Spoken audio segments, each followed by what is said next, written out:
Donc, on ne peut pas mettre des bases militaires aux frontières des autres pays en vue de les déstabiliser, au vu et au su de tout le monde. Comment crois-tu? Est-ce que c'est un hasard?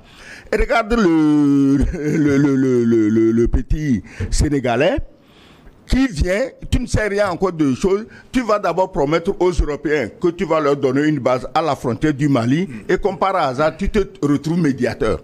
Mais médiateur des gens que tu veux attaquer, donc vous êtes complices pour encercler l'AES, Sénégal, base, Côte d'Ivoire, pas une base, plusieurs bases, Bénin, base, mais comme c'est interdit de parler des bases françaises au Bénin, bon, mes amis, considérez qu'il n'y a pas de base française au Bénin, mais les Béninois voient les bases.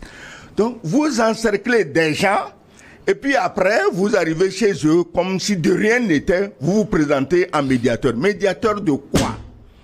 Ouais, mais... Vous êtes médiateur de quoi? Donc, laisse-moi finir, pour dire, si, Gilles, nous étions en tant qu'Africains, des gens sérieux.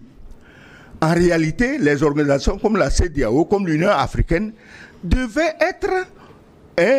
s'intéresser à ces bases militaires.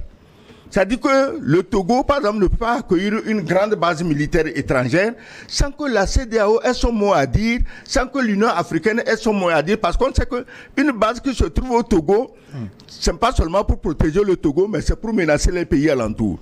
Mais la CEDEAO, tu as vu le triste spectacle que cette association de chefs d'État endormis a donné la dernière fois.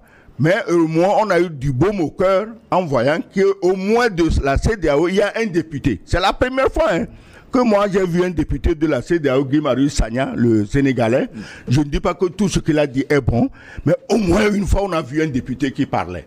Les votants, main levée, acclamation.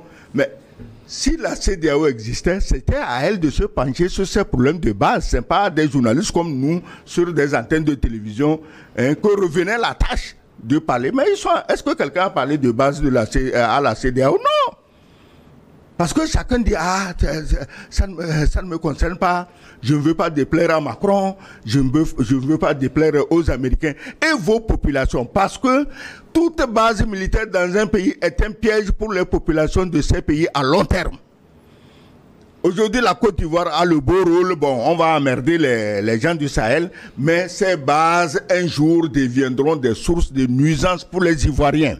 Je crois que quelqu'un l'a déjà dit, et c'est le capitaine Traoré qui l'a déjà dit. C'est incroyable ce jeune capitaine, il n'a pas fait Harvard, il se revendique de la Sorbonne, du MIT, de Yale, rien. Mais il réfléchit à la vitesse de la lumière.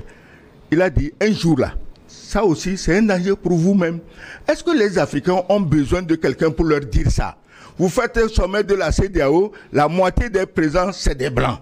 Vous voyez un farceur qui est secrétaire machin de la CEDEAO, tu l'appelles comment, le Gambien là, tu vois la Victoria Nuland qui lui parle avec le doigt dans l'œil et puis il est courbé en deux. Le président de la commission. Après avoir craché des venins du genre, on va demander visa aux autres Africains, mais la Mauritanie est sortie de la CEDEAO, personne n'a jamais demandé de visa à un Mauritanien pour venir dans l'espace de la CEDEAO, parce qu'eux ils sont blancs, arabes, mais comme c'est des noirs, le propre du noir c'est de torturer les autres noirs.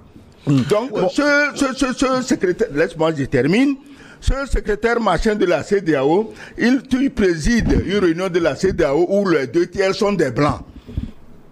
Est-ce que lui, on l'a jamais invité à une réunion du G7, du G20, de l'Union européenne? Non, parce qu'un nègre comme lui, on ne peut pas l'inviter. Il était une fois en Italie, c'était juste pour demander la tête du Niger. Il faut attaquer le Niger. Toi, tu es le seul pays au monde qui est encastré dans un autre pays. C'est-à-dire que toi, ta limite là, tes histoires de visa là, ça ne concerne que toi-même. Tu es encastré dans le Sénégal. Heureusement, le Sénégal est un pays de paix. Sinon, un jour, le type là, on le prend et puis on n'en parle plus. Gambie, c'est quoi? Donc, tu as le culot d'aller menacer des pays immenses comme le Niger, le Burkina, le Mali. Pour conclure, qu'est-ce que je pense des bases? Moi, je suis très heureux que Américains et Français commencent déjà à poser leurs bases.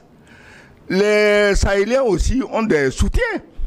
cela permettra aux Russes, aux Nord-Coréens, aux Iraniens, aux Turcs de savoir où déposer leur base au Sahel pour qu'entre garçons, ils se fassent face.